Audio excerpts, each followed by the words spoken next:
On termine par le secteur spécifique de l'immobilier de montagne. On sait ce qu'a traversé ces secteurs durant ces 2 années de crise sanitaire. Est-ce que ça a eu un impact? Est-ce que ça a bouleversé, selon vos statistiques, le marché de l'immobilier de montagne? Alors, pas d'impact. L'immobilier de montagne séduit toujours, séduit une clientèle essentiellement locale. L'Isère n'est pas un département où on attire les clientèles étrangères. Et dans le contexte international qu'on connaît, c'est peut-être finalement une bonne chose.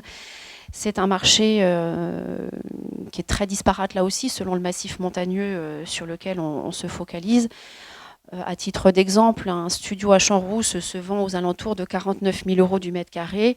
À l'Alpe d'Huez, on est à 136 000 euros du mètre carré. Donc il n'y a clairement aucune comparaison possible.